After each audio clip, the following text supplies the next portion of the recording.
नमस्कार. काल मीरा रोडच्या मुन्शी कंपाऊंडमध्ये जी भयंकर आग लागली, ही आग टाळली जाऊ शकली असती. गेल्या 6-7 वर्षांपासून या ठिकाणी आजूबाजूच्या असलेल्या इमारतींमधले रहिवासी हे वारंवार प्रशासनाकडे मागणी करत होते. मीरा भाईंदर महानगरपालिकेला तक्रार करत होते की या ठिकाणी या मोकळ्या जागेमध्ये मोठ्या प्रमाणात गोडाऊन उभारले जातात, यामुळे कुठल्याही प्रकारची जीवितहानी होऊ शकते, आग लागू शकते.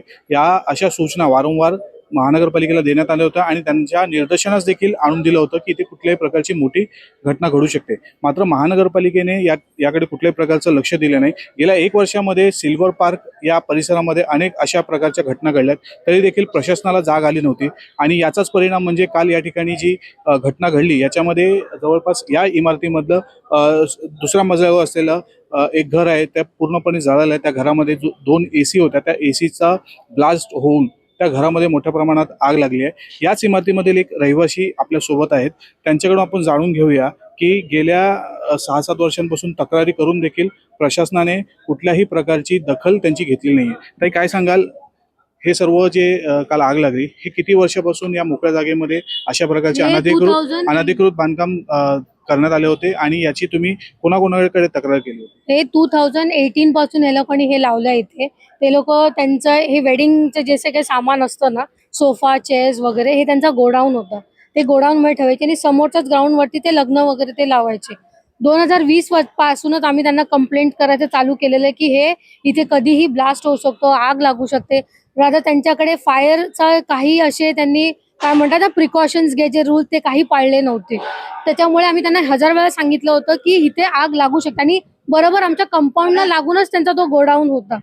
तरी पण प्रशासनाने त्यांना आम्ही रिटर्न पण दिलं होतं, आमच्या सोसायटीच्या लेटर हेडमध्ये त्यांना दिलं होतं, ऑनलाईन पण त्यांच्याकडे आम्ही कंप्लेंट केलेली. पण एकही नगरसेवक म्हणा किंवा आपले जे महानगरपालिकेमध्ये ज्यांना ज्यांना मी कंप्लेंट केली, एकही कुठे इथे आले नाही. एकदा दोनदा कमिशनर येऊन गेले, बघून गेले. पण त्यांना जेव्हा आम्ही सांगितलं की ही बाबा ही जागा बोईरची आहे, त्यांनी रेंटवरती दिलेली जागा आहे, ते तर कमवतातच, पण ते कधी येत पण नाही, जे आम्हाला नुकसान होतं. आमच्याकडे पाणी पण भरतं पावसामध्ये, एवढं 4 फीट 5 फीट पाणी भरतं. तेव्हा पण आता ह्यांनी ही एवढी भरणी केली, आमच्या कंपाऊंड वॉलच्या वरती गेली, तर त्याचं ते सगळं पाणी आमच्या इकडे येतं. ते पण त्यांना आम्ही सांगून झालं, पण ते काही करत नाही. त्यांचा वेडिंगचा जो हॉल होता, त्यांनी तिकडे सुवेज बनवला, टॉयलेट बनवले, त्याचं पूर्ण पाणी आमच्या घाण आमच्या सोसायटीच्या बाहेर यायचं.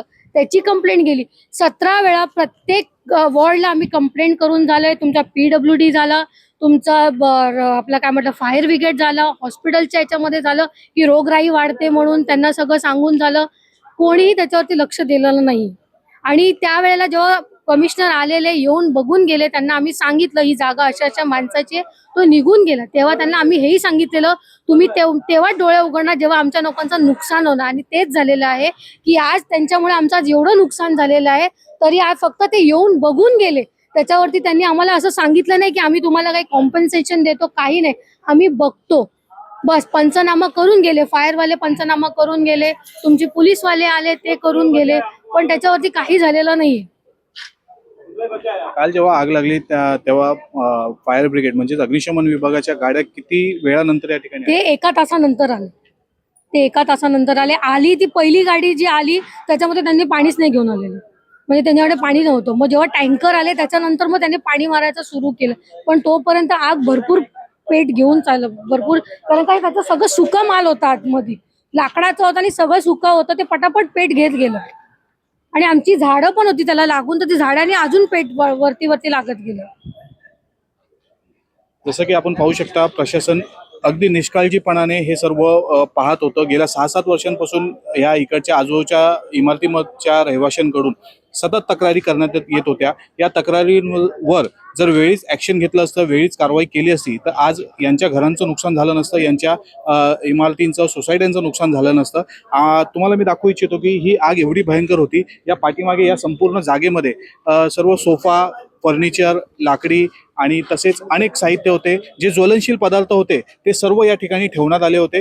आणि यामुळेच याच्यामध्ये ठेवलेले जे सिलेंडर्स होते, ते सिलेंडर देखील त्यांचा स्फोट होऊन या ठिकाणी आलेले. हा पाहू शकता, हा एक सिलेंडर हा बाजूच्या या फर्निचरच्या दुकानातून स्फोट होऊन आलेला आहे. आणि दुसरा जो सिलेंडर आहे तो या गाडीमध्ये आपल्याला आपण पाहू शकता त्या गाडीमध्ये हा सिलेंडर पडलेला आहे. अशा प्रकारचे अनेक सिलेंडरचे ब्लास्ट या ठिकाणी काल झालेले. काल या ठिकाणी मी एक बातमी केली होती, त्यावेळी मी सांगितलं होतं की ही जेव्हा आग लागली होती तेव्हा स्वतः मी या ठिकाणी उपस्थित होतो आणि त्यावेळी एक मोठा स्फोट झाला होता. तर मला शंका होती की ही सिलेंडरचा स्फोट झालाय आणि त्याचीच गोष्टीची पूर्तता आता मला दिसत आहे की या ठिकाणी या सिलेंडरचा स्फोट झालेला आहे. या सर्व प्रकरणामध्ये प्रशासनाचा कुठे ना कुठे हलगर्जीपणा आहे. लोकांना होणारा त्रास लोकांनी वेळोवेळी त्यांना सांगितला होता, मात्र त्याच्यावर जर कारवाई केली असती, वेळीच ॲक्शन घेतलं असतं, वेळीच याच्यावर आवर घातला असता तर ही घटना घडली नसती. आणि त्यातच अग्निशमन विभागाचा एक दुष्काळजीपणा या ठिकाणी निष्काळजीपणा आपण खरं म्हणाल हा पाहायला मिळत आहे. आग लागल्यानंतर जवळपास 1 तास या ठिकाणी ही गाडी या ठिकाणी पोहोचली आणि जी गाडी पहिली पोहोचली त्याच्यामध्ये कुठल्याही प्रकारचं पाण्याची व्यवस्था त्या गाडीमध्ये नव्हती. त्यामुळे त्यानंतर अनेक गाड्या या ठिकाणी आल्या आणि नंतर प्रायव्हेट टँकर देखील मागवण्यात आले, कारण की या ठिकाणी जी आग लागली होती ती अतिशय भयंकर होती.